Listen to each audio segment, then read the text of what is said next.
Don't forget to smile. This is Lewis's. Okay. The recorder is ringing now.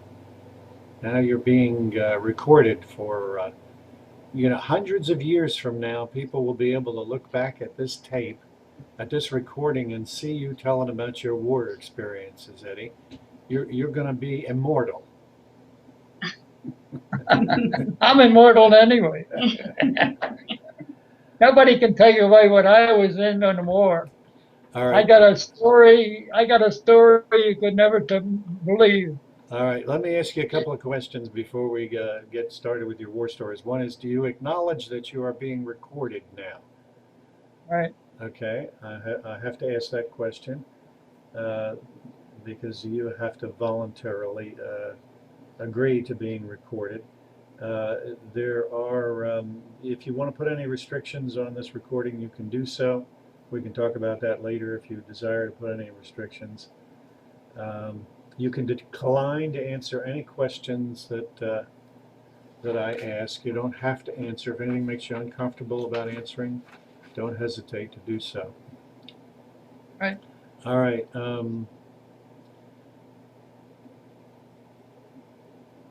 Now I have to identify myself and you on the tape and etc. So give me a minute to do that. This is Ronald Gotardi, Assistant Director of the Oral History Program on the Battleship New Jersey in Camden, New Jersey. Today, which is August the 26th, 2012, our interview guest is Edward Rossetti, spelled Rossetti. Rossetti. What's the town you live in, Eddie? Loomis. Here. Well, right here. Or either Robert's address or where you live, Eddie. What's the town name? I have a home in Atlantic City, Ventnor, New Jersey. What's the address? 305 North Suffolk Avenue. 305 North Suffolk Avenue. I've been there almost 50, 60 years. Okay. Now this recording and any transcripts, abstracts, or indexes made from it will be stored in the Oral History Department of the Battleship New Jersey and the Library of Congress Veterans History Project, and will be made available to writers, researchers, teachers, and historians. Other participants today include Robert Rossetti and Michelle Rossetti. Is there anybody else in the room that we should identify? No. No. Okay. All right, and your date of birth, please, Eddie, is 1922? Or I forget. What's your date of birth? 1920, May 5th. May 5th, 1920. Okay, good. And let's see, you were in the Army, Right. and what was your rank in the Army? My rank was private first class. In the end of the war, and at the beginning, we're all privates. Right. At the end of the war, you were private first class? Yeah. Okay. And can you tell me what is that noise? Is that It's a phone. Sorry. Yes. That's my phone? No, it's our house phone. It'll go off in just a second. Robert. Wait, whose phone is that? It was ours. Okay. Oh. All right. And can you tell me the approximate dates, just the years will do, of your service in the U.S. Army? From what year to what year? I was in there 6 years. From what, about 1941, 42? Did you do the Air Force first? I was in the Air Force first. In the Army? I was in the almost 6 years Army and Navy. I was in the Air Force first. Air Force, then I got in the Army. Okay. Do you remember what year it was approximately? 1942? Well, I was drafted. I don't remember the year. I was drafted 20-something. 20-something. Okay. 20. I was 20-something when they took me. I didn't enlist. They drafted me. Okay. And do you remember what year you got out of the Army? Oh, I got out a couple of years after the war. I think 1 year after the war, 2 years. Okay. When was the war ended? I forgot. Okay, that's fine. Now, where did you do your basic training? Where did you get your basic training? Basic training. I was in the. I was in. Let's see. I went. If you don't remember, it's okay. Texas. No, Texas. Texas. I think I took my basic training. Okay. Texas. All right. And did you, your first combat area was it the D-Day invasion in Normandy? Yeah, D-Day did with Normandy. Yeah, and I was D6. I think it was on me. I think it's 6th or 7th when I went over from England by boat with the British Navy, and they took us to the French coast. Was that on the first day of the invasion, or was that later? That was a 6th day. The sixth Sixth day? day. D6. Okay. D-Day plus 6, something like that. Okay, and you were a rifleman, an infantryman? Infantry combat. Infantry. No, at the first I was in the Air Corps from that. We were the Air Corps with I was in the Air Corps at that time, and I got in with the first air air air air air Patrol. air what air the Air Force. We dug holes in the ground, and that was us in the Air Force. We dug holes in the ground. We lived with trees over our heads, and got gassed and bombed every night for months until we broke out of there. That was in France? That was in France, and the drowned. No, yeah, in France in the ground. Yeah, it was France. Okay, you started out in the Air Force and then you transferred over to the Army? Well, I had some trouble in the Air Force with a captain when I was in the technical inspector's office on the line in the Air Force, and we had some orders I didn't do, and they put me in. They had me in the guardhouse for a while, and then when the invasion come, I was attached to the infantry. Okay. All right, and when you started moving in France, then where did you go in France? We didn't move. We didn't move. We stood in the holes for months there until we broke out. It was months before we broke out of the French. We were bottled up there by the by the German army, And then and we when you got got out, bombed every night, and had to do work in the day when we could. And we were fighting all around us, Cherbourg, and they were battling for the ground and the coast and everything at the time. okay, and when you got out, where did you go then? When you finally broke out? We broke out, and Do you remember where you went? we broke out, and oh, I was with the Air Force at that time. I wasn't in the infantry. I was in the infantry. I was in the technical inspector's office. I worked in there as a photographer, typist, clerk, and keeper of books. I had all the books of every plane we had that I took care of in the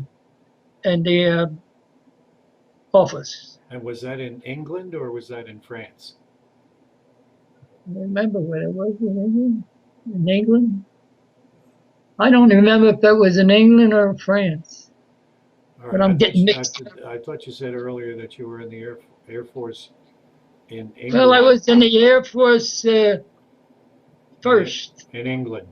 Then let me see, you're asking questions. I'll tell you the whole story as I remember it, as I go through it from D-Day, all right? Okay. from drafted, when I was drafted. You understand? Yes. It'd be easier for me to talk like that, to go from the beginning to the end, than for you to ask me different questions every time because I'll get mixed up. Okay, Now, that's let me fine. tell you what happened.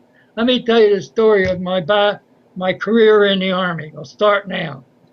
I was inducted in New Jersey, drafted. I went for, I was, my IQ or something, they put me in the Air Force. I was in the Air Force. I took my training. I don't know if I did in New Jersey or anything else. I can't remember leaving there, but I was in the, I knew how to type, and they put me in the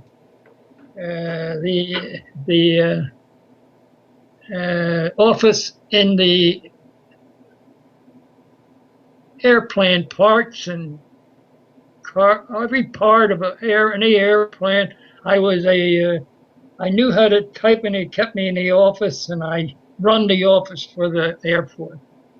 And I did that all the time I was in America. We went to Texas for train. We were stationed there. We went from there to Oklahoma, Texas, and we were near the Mexican border for years, I think a year or so. I forget how long I was there. And I went back to my outfit, and we went overseas.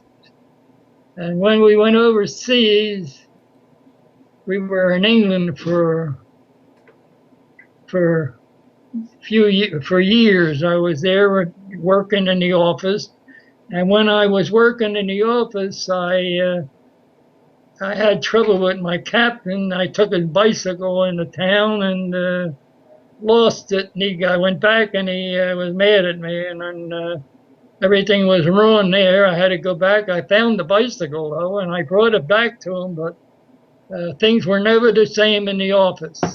So from the office, was trans I was transferred somewhere else into some other job because of him, and then I was I was then we had to invade. Oh, then they tried to. Oh yeah, they tried to make me go to officers candidate and serve the officers, and I wouldn't do that.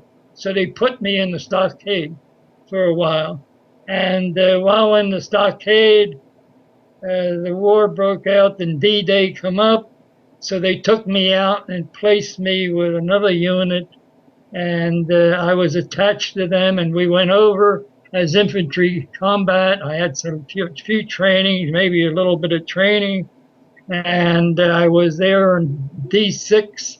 I stood there from D6 till we broke out. We were there in Normandy for months, getting bombed and strafed and everything. But I, I, I, I was attached to a unit that, what did they, oh, they transferred me to a depot with supplies. And when I was transferred to the depot of supplies, uh, they, uh, they had me deliver messages, and we protected the warehouse where all the food and clothes were. But I got a job to drive a Jeep to Paris to deliver messages. So I got in. I had my friend wanted to take a ride with me, my Army friend, and he and me got out, and we took a ride. And I was going. It was snow, and it was winter time, and the Jeep I turned a corner, and right in front of me there's a French truck with all tree stumps. parked right in my lane where there's only 2 lanes, and I turned the wheels as fast as I could and hit on an angle. And my friend hit the window, and he went in the back of the Jeep. And me, I flew out. It was an open Jeep. It's a lucky thing in the wintertime. I took an open Jeep because I flew across the road, hit my shoulder, and I got up and stopped the French truck going by and made him take me and my friend, who was hurt a little bit, into Paris. And I left him off at the hospital, and they took me to, and I delivered all the messages. And I went back to camp, and they wanted to know what happened. They seen the Jeep wrecked and me right there. So I told them what happened. So anyway, it came at that time they were taking men out of the transportation unit to give infantry combat training because D-Day was going to come pretty soon, I guess, or something. So they examined me at the time and said, "You look very good for the infantry." And I said, "That's what I should have been in the first place." So anyway, I was attached to I took my training for the infantry and passed everything. And then we made the invasion from England 6 days after D-Day. D-Day was what? I forget the D-Day. June the 6th. June the 6th. Well, I was over there June 12th or 13th. And we dug a hole in the ground and stood on the ground and ate and slept and stood on the ground for a month because we couldn't do or get out. We were bombed and strafed, and we built the hole in the ground with nothing but dirt around us and slept and ate in there and bombed every night with gas. We thought, and we heard the crackers, and we had to sleep with our gas masks on, and we got up and hoped that everything was all right. And we roamed around, see what was bombed, because we were in a little space there until we broke out a month later. That's when we started to break out.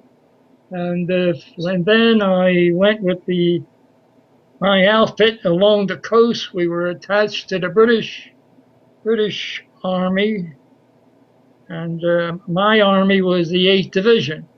And we went along the coast, and from the coast of Normandy, we had the protection of the Navy, or the British Navy, on the offshore, and that's why we were linked to them, I guess. So we went from there and through all France that we could on the coast, getting bombed and strafed and everything, but we made it all the way up until we went into Belgium, we went into Germany, and we were 8 or 10 miles from Berlin when we had to stop and let the Russians take over Berlin. And then the war ended, and I was called back to the coast and came home. Did you come directly home, or did you stop in Britain, in England, before you came home? No, I didn't come straight home. I got seasick on the boat coming home from Britain on the boat, and they had to let me off at Boston. I was seasick or something. Something was over me.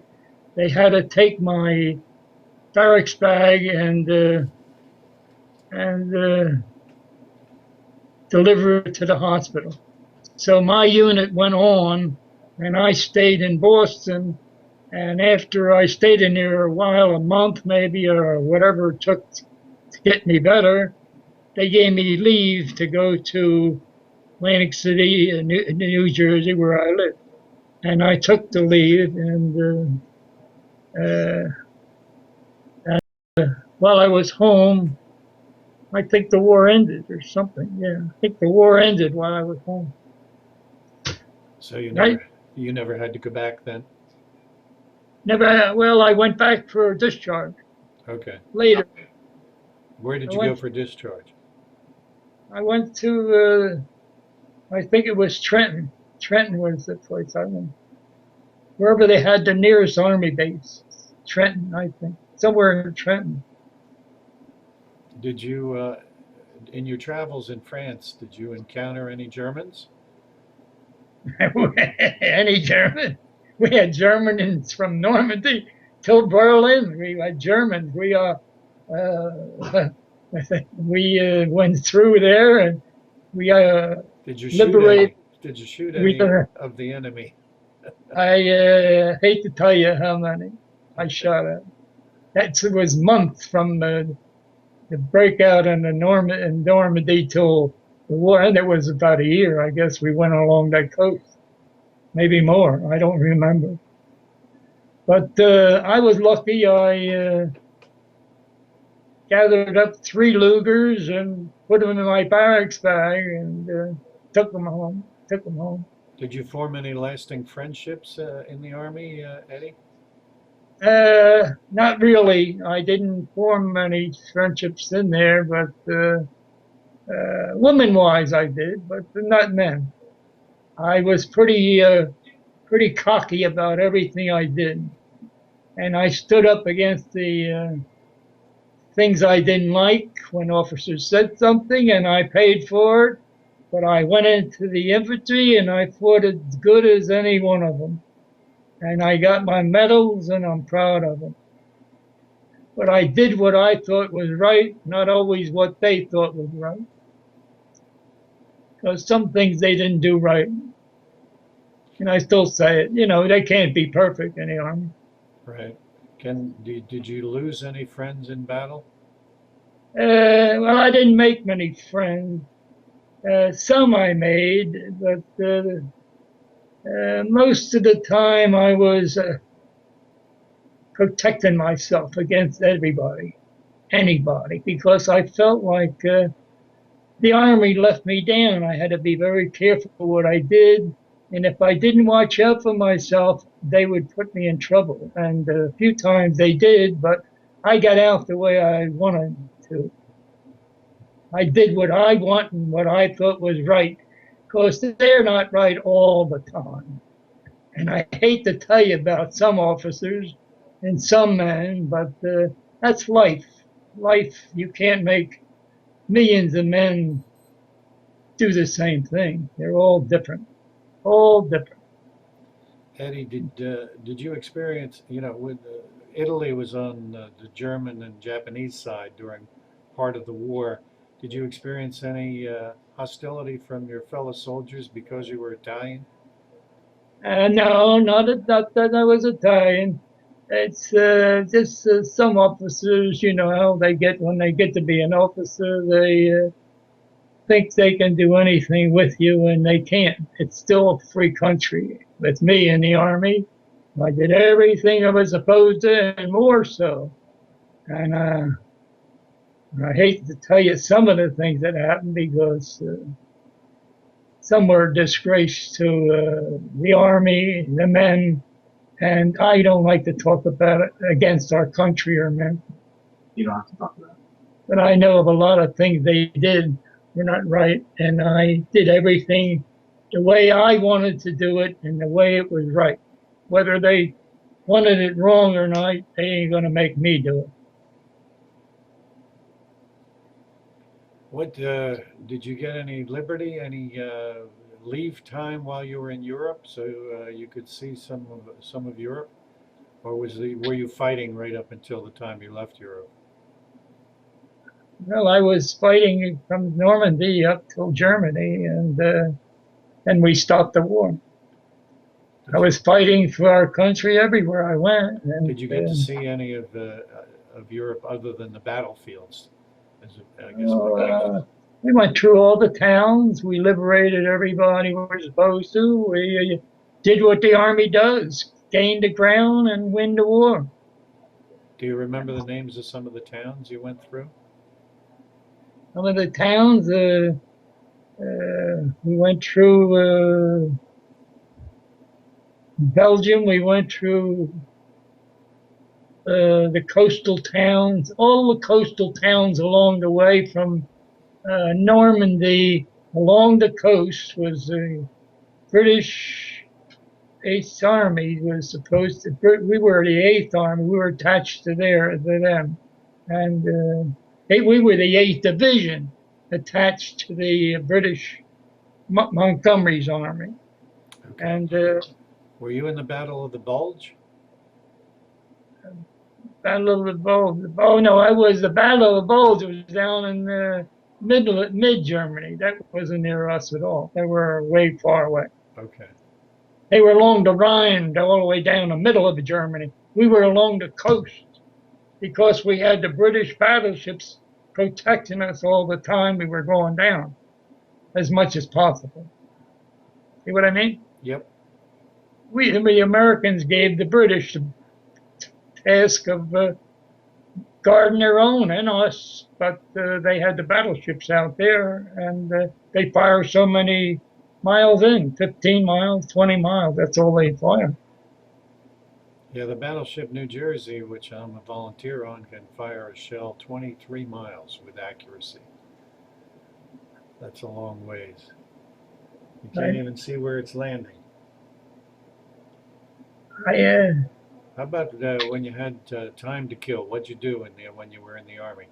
Did you play cards? Did you play any poker? Not cards when we were fighting. Not when we were fighting, when we were in a recreation zone. Maybe if you got hurt or wounded or nervous, you went to there. But I never was in those places. I was in the fighting all the time against everybody that I didn't think was right. What about Daphne? Daphne, the gal you met.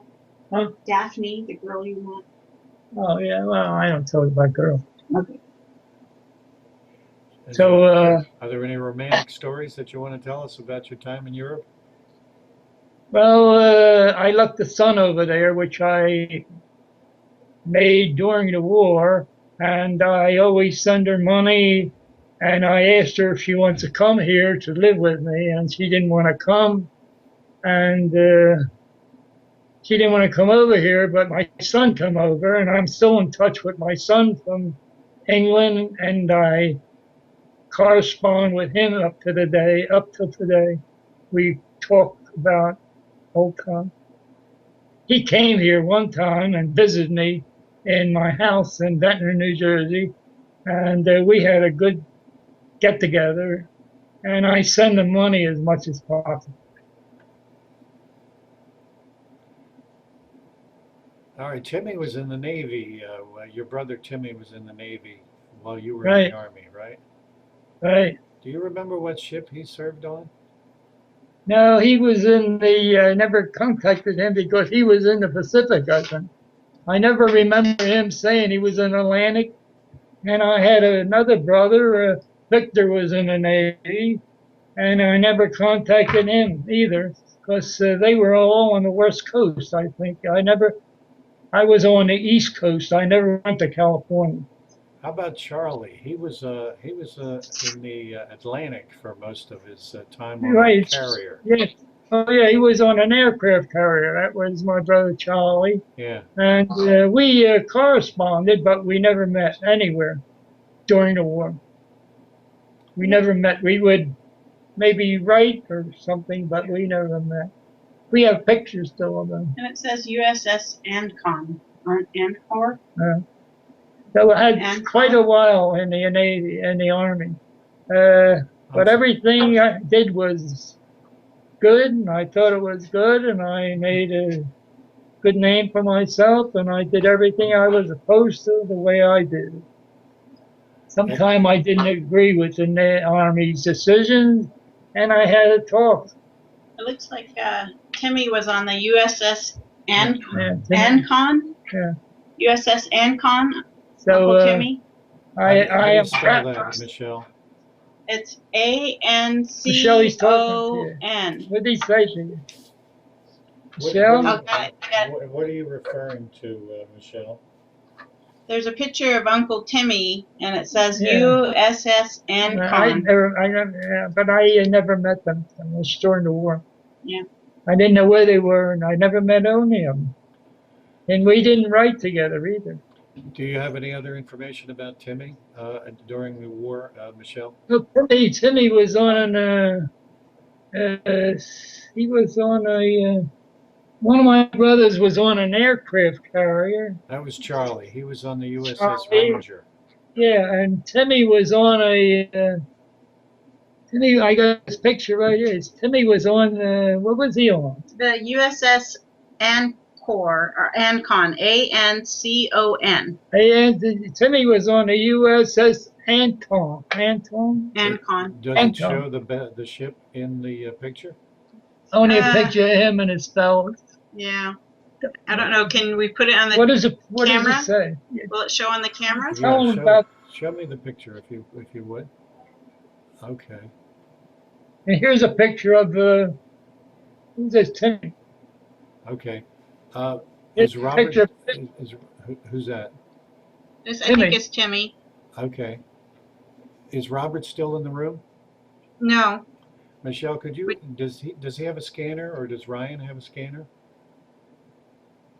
No. No, but we could get them scanned somehow. Okay. I'd love to have copies of those pictures, not the originals, but copies if you could. If you could Sure. scan them or copy them in some way, I'd appreciate it. And there's even a few more here too. So. Do you have a picture of Eddie in uniform during World War II? No.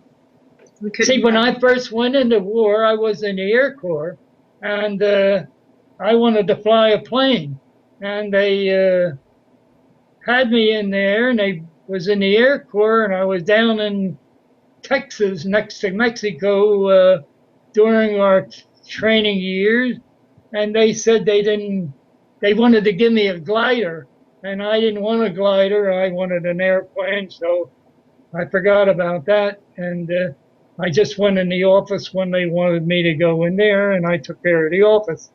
And I gave up thinking about flying and made the good of that until I had trouble with my officers, and I told you what happened. Right.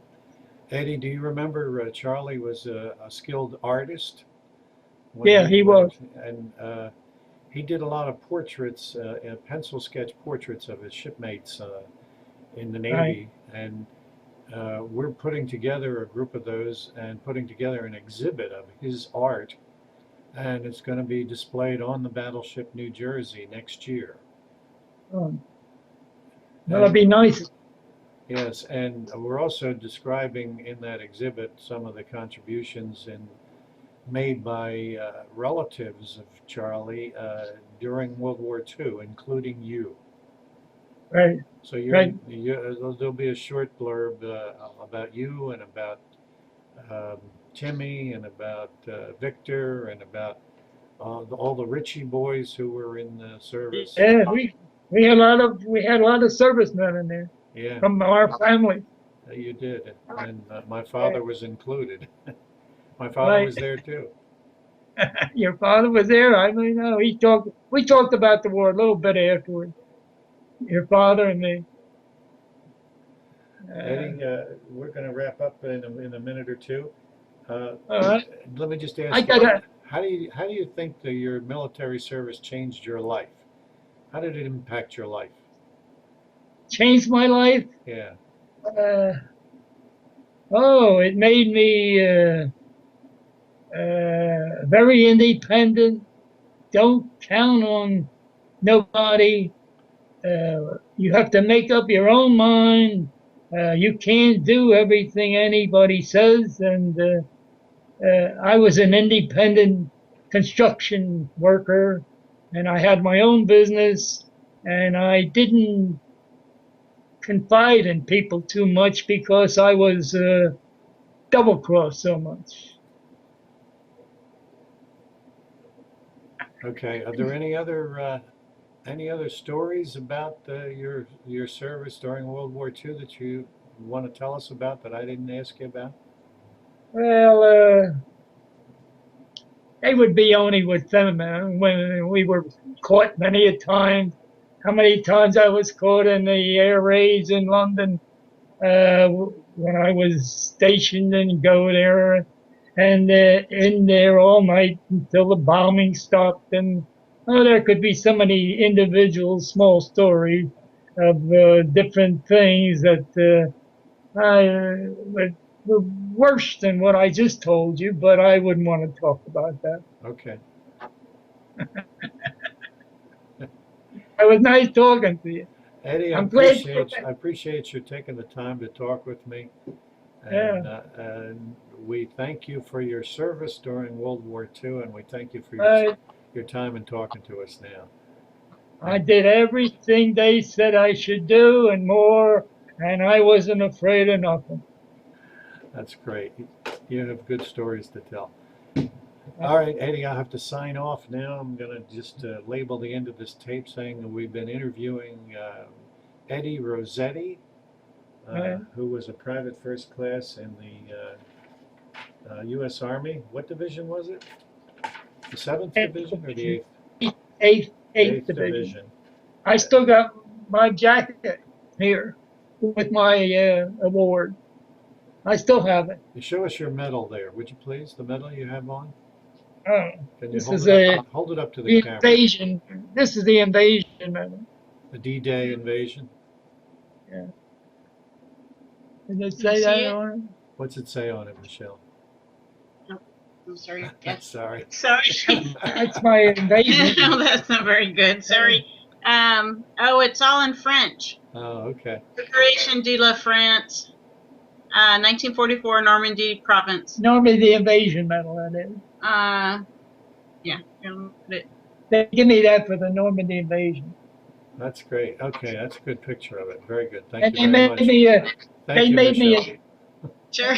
they gave me a medal and they gave me a ranking PFC after the war, so I was a private first class, and I'm proud of that. And I'm Great. proud of what I did. I'm proud of where I was, and I'm not sorry about nothing. Okay, great. All right, Eddie, thanks very much. This is Ronald Gutardi signing off for the Battleship New Jersey Oral History Program and the Library of Congress Veterans History Program. And the date is August the 26th, 2012. And as I said earlier, we've been talking with Eddie Rossetti of the U.S. Army in World War II. Michelle, thanks very much. Tell Robert and Ryan, thanks very much. Sure. And take care of yourself. And it was good to see you. It was really great to do this on Skype because I'm really glad I got to see you as well as hear you. Well, I had this in my mind, not to do an interview, but I would like people to know that as long as you do things right in your own mind, you're happy. And if you don't like them, no matter who tells you what to do, you do what's right and you'll be all right. Okay, thank you very much, Eddie. Thanks again, Michelle. Sure. And say Goodbye. thanks to Robert and Ryan, too. Take care. Okay, Goodbye. You too. Bye now. Good luck. Okay. There, Michelle. What's this here? That's ginger ale.